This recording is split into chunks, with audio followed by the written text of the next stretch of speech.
And as if to bring matters to a focus, Tess's father was heard approaching at that moment. He did not, however, enter immediately, and Mrs. Durbeyfield said that she would break the bad news to him herself, Tess keeping out of sight for the present. After her first burst of disappointment, Joan began to take the mishap as she had taken Tess's original trouble, as she would have taken a wet holiday or failure in the potato crop, as a thing which had come upon them irrespective of desert or folly, a chance external impingement to be borne with, not a lesson. Tess retreated upstairs, and beheld casually that the beds had been shifted, and new arrangements made. Her old bed had been adapted for 2 younger children. There was no place here for her now.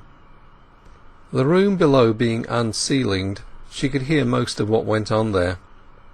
Presently her father entered, apparently carrying a live hen. He was a foot haggler now, having been obliged to sell his second horse, and he travelled with his basket on his arm. The hen had been carried about this morning, as it was often carried, to show people that he was in his work, though it had lain, with its legs tied, under the table at Rolliver's for more than an hour. "We've just had up a story about—" Durbeyfield began, and thereupon related in detail to his wife a discussion which had arisen at the inn about the clergy, originated by the fact of his daughter having married into a clerical family. "They was formerly styled Sir, like my own ancestry," he said, "though nowadays their true style, strictly speaking, is Clark only." As Tess had wished that no great publicity should be given to the event, he had mentioned no particulars. He hoped she would remove that prohibition soon. He proposed that the couple should take Tess's own name, d'Urberville, as uncorrupted. It was better than her husband's. He asked if any letter had come from her that day.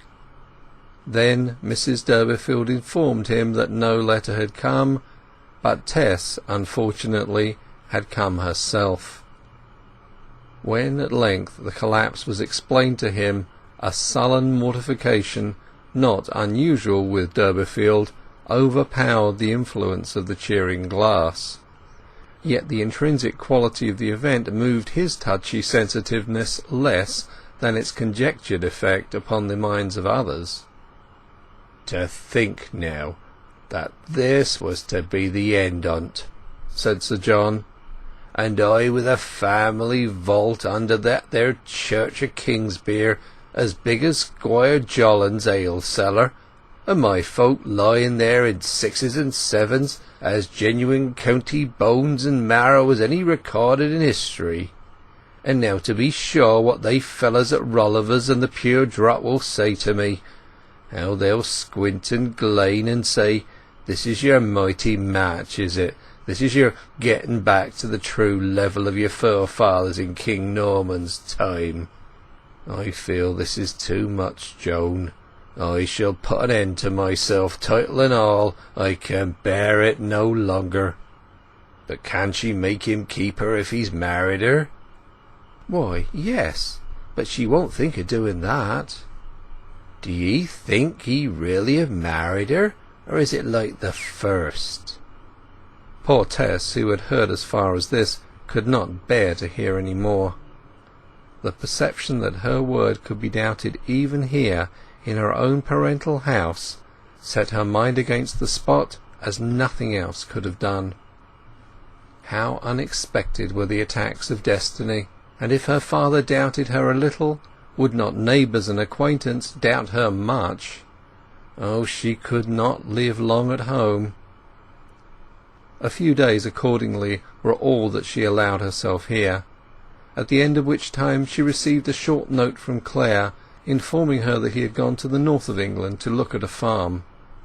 In her craving for the lustre of her true position as his wife, and to hide from her parents the vast extent of the division between them, she made use of this letter as her reason for again departing, leaving them under the impression that she was setting out to join him.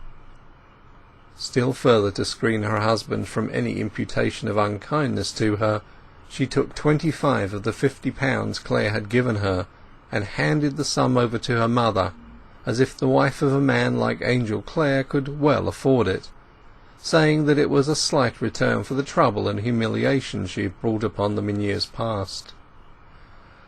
With this assertion of her dignity she bade them farewell, and after that there were lively doings in the Durbeyfield household for some time on the strength of Tess's bounty, her mother saying, and indeed believing, that the rupture which had arisen between the young husband and wife had adjusted itself under their strong feeling that they could not live apart from each other. End of chapter 38.